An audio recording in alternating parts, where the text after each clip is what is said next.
بقول علامہ اقبال، شعر سے روشن ہے جانے جبریل و آہر من، رقص و موسیقی سے ہے سوز و سرور انجمن، فاش یوں کرتا ہے ایک چینی حکیم اسرار فن، شعر گویا روح موسیقی ہے رقص اس کا بدن، ہر جذبہ و احساس اور ہر فکر و تخیل اپنے اظہار کے اسلوب کا متلاشی ہے، مگر نہ جانے یہ بے چین اظہار شاعری کہاں سے تراش لاتا ہے، اور پھر کوئی اپنے سر اور تال سے اس میں تاثیرات کی جادوگری کی چھڑی گھما دیتا ہے۔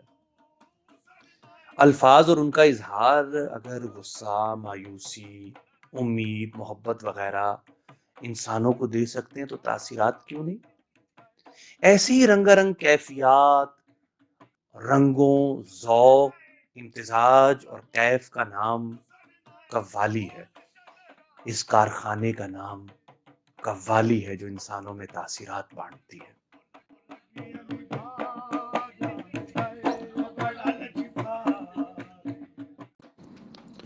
جانے اب یہ کیا ہے اور اس کو موسیقی کی کس جہت میں پرکھا جائے، مگر ایک آدھ صدی قبل بالخصوص بر صغیر میں بسنے والے مسلمانوں کی جمالیاتی شکو کی عکاسی قوالی سے جڑی ہوئی تھی۔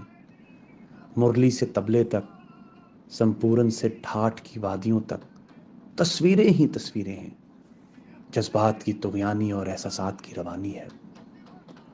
قوالی قوال سے مشتق ہے اور قوال قول کا انتخاب کرتا ہے۔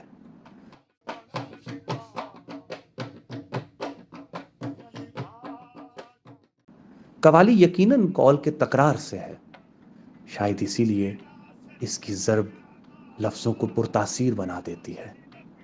آج بھی اس کا اثر دلوں پر ہوتا ہے، اور دلوں پر اثر یوں ہوتا ہے کہ کان میں جب یہ رس گھولتے ہیں تو آنکھیں بند ہونے پر مجبور ہو جاتی ہیں اور اندر کے مناظر کی کھڑکیاں کھلنے لگتی ہیں۔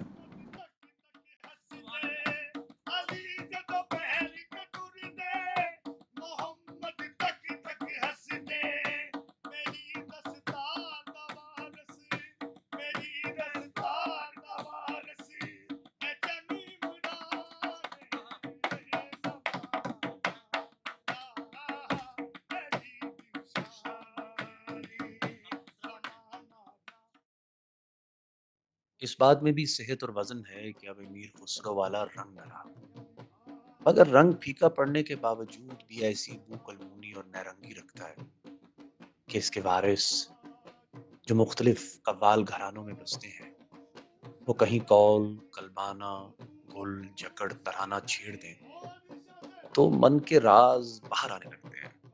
تن رباب من کینگری سو رگیں بھئی ستار، روم روم سر دیت ہے اور واجب نام تہار۔ قوالی کی پیدائش تو خانقاہوں میں ہوئی، مگر بلوغت پاتے ہی یہ اور درباریوں کی طرح دربار کی ہو گئی۔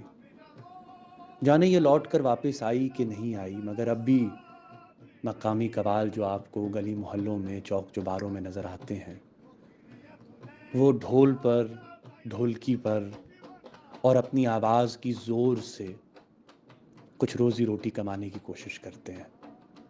لیکن سوال یہ ہے کہ کیا موسیقی اور ایسی موسیقی میں روٹی ہے یا ان کا نصیب صرف لنگر ہی ہے؟